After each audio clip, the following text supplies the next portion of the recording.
Robin, Terry and Bob. Nanny Confidential is a novel written by Philippa Christian, who has nannied for some of the world's most rich and famous people, as well as royals and sporting stars.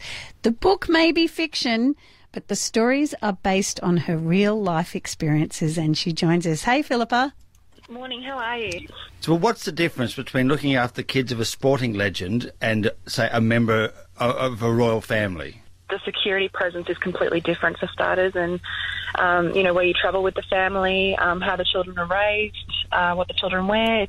And you've also always got to be aware that there are people wanting to take photos of these children as well, so they have to be dressed certain ways at certain times and things like that. Is that for real? When you said what they wear, I'm like, what does that mean? There's parents that I've had to work for in the past who own their own clothing line. So obviously when it's going to be a day when there will be media about the children are best dressed in those clothes, there'll be certain people attending certain parties so that they'll want that designer to see their children in their clothing. And the kids are accessories. I know. And are the children as pretentious as that sounds? Look, not really, and I think a lot of people assume that they are because of the lifestyle that they live, but these children, usually in the case, are spoiled materialistically, but emotionally not so much.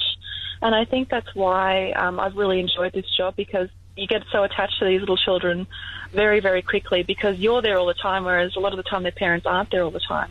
I've even had to go on holidays with their kids without the parents there sometimes. So it's just different for every family, really. Is that the worst thing you've been asked to do? Have you been what's the thing you've been most appalled at in terms of the celebrity parent? I mean, I have had a good run. I have sort of worked for lovely people. I haven't had too many horrible things that I've had to do, but sometimes I guess the absence of the parent is probably the most heartbreaking thing. I have had to take a child to his first day of school before, which is a day that I'll never forget, because I was crying more than any of the parents there were crying, and I was his nanny, I wasn't his mum. Just the fact that, I'd been with this child every day since he was 6 weeks old, and it was just 3-year-old school. It wasn't prep. It was sort of prior learning, and I just couldn't say goodbye to him. It was the first time I was leaving him anywhere without me being there. I actually just stayed in the car park for the 3 hours that he had to stay there, and I just cried.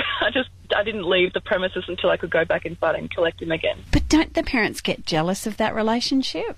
They do. I mean, I've had a child one day tell their mum, can Philippa be our mum and can you just be our babysitter and things like that. Wow. You don't really know what to say in those times. Did you get the sack?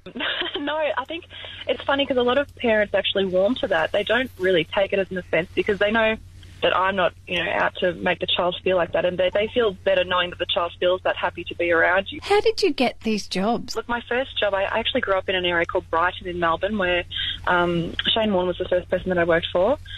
And then since him, I worked for a lot of his friends, and then on weekends I would work in Crown Towers in the villas when international celebrities would fly in. So I worked every weekend. I'd work for 1, 2 or 3 different high-profile families, and then they would fly me back with them. I ended up working in LA and became friends with a lot of high-profile nannies there. One of my good friends is Britney Spears' former nanny and Reese Witherspoon's former nanny, and then we all began sharing work with our clients. And then, is the money good? The money's really, really good. Yeah, so that's a great part of the job. At one stage I was working for the 6th richest man in the world. Money just wasn't an object to him. But it is a challenging job. You are saying goodbye to your family and your friends and your social life. But these contracts state that I can't have a boyfriend, that I've got a curfew at 10 o'clock at night. So I really am saying goodbye to my life and putting my life on hold for these children. So I think that's why the pay is so good. Wow. It'd want to be, but just how different is a celebrity's life to ours? Like, really, there must be some similarities. So, Philippa, how different are our lives to all those celebrities? Oh, completely different. And, the highs are extremely high and the lows are extremely low. Whether it be, photographers sort of chasing you, or Perez Hilton writing some horrible thing about your boss and then getting upset about it, or you don't know how to deal with it until you're sort of put in that situation. So what's been your best high? The children are definitely the best part of the job for me. Apart from that, you get gifted a lot of fantastic things. I worked for an actor and an actress who I would always tell them how much I loved their teeth, and for Christmas they bought me porcelain veneers myself. So that was really good.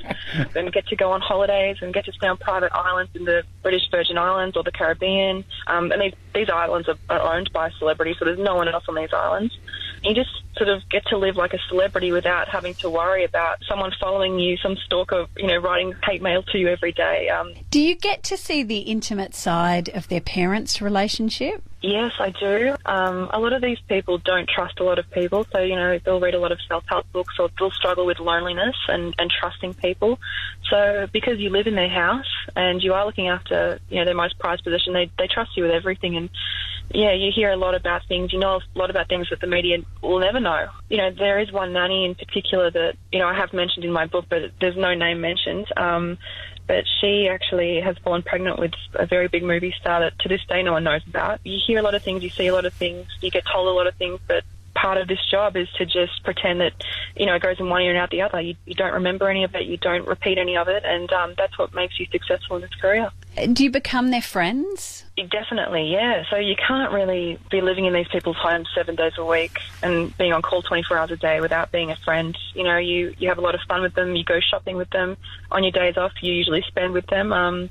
You definitely do make friendships, lasting friendships. Yeah, but you sacrifice your own life in the process. I guess that's the flip side. I actually started babysitting at the age of 11, so I've been doing it literally my whole working life. Your Christmas card and present list must be awesome.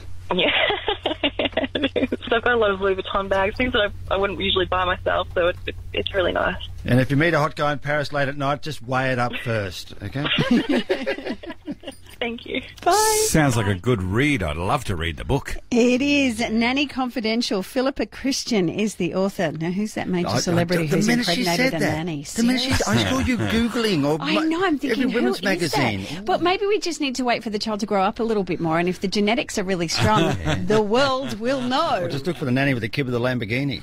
Yes. Robin, Terry and Bob.